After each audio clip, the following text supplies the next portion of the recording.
نسعى نعمل للآخرة أخي نزداد صلاحا إيمانا طوبى للإنسان تقي. تمام کافر جنات شیاطین ہیں، لیکن تمام شیاطین کافر جنات ابلیس کے لشکر میں شامل نہیں.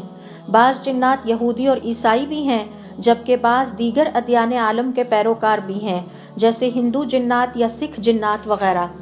شیاطین جنات یعنی کافر جنات کی قوت کے اعتبار سے پھر مزید 3 قسمیں ہیں.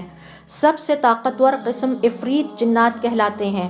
سورۃ النمل کی آیت نمبر 39 میں ان کی طاقت اور قدرت کے حوالے سے اللہ تعالیٰ کا ارشاد ہے، قال عفریت من الجن انا آتیک بہ قبل ان تقوم من مقامک وانی علیہ لقوی امین.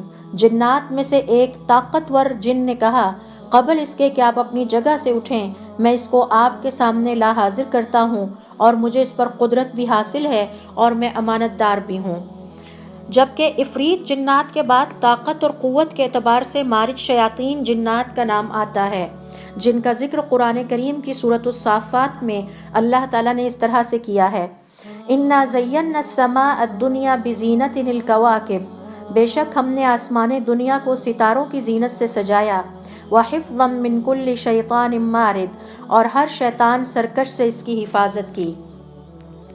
اس طرح عفریت مارد کی نسبت زیادہ طاقتور جنات ہیں، اور مارد عام شیاطین جنات کے مقابلے میں زیادہ طاقت رکھتے ہیں.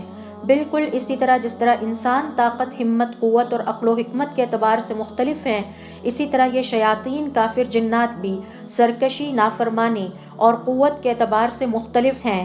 بعض شیاطین جنات انسانی جسم اور عقل میں داخل ہونے کی زبردست صلاحیت رکھتے ہیں اور انسان کے جسم اور دماغ میں داخل ہو کر اسے شدید نقصان پہنچاتے ہیں. مثال کے طور پر کسی انسان کو بیماری میں مبتلا کر دیتے ہیں، یا میاں بیوی میں علیحدگی کروا دیتے ہیں، یا انسان کو اللہ تعالیٰ کی فرما برداری سے روکتے ہیں، یا انسانوں کو غم اور دکھ میں مبتلا کر دیتے ہیں. اسی طرح انسانوں کو نماز نہیں پڑھنے دیتے یا قرآن کریم کی تلاوت سے غافل کیے رکھتے ہیں.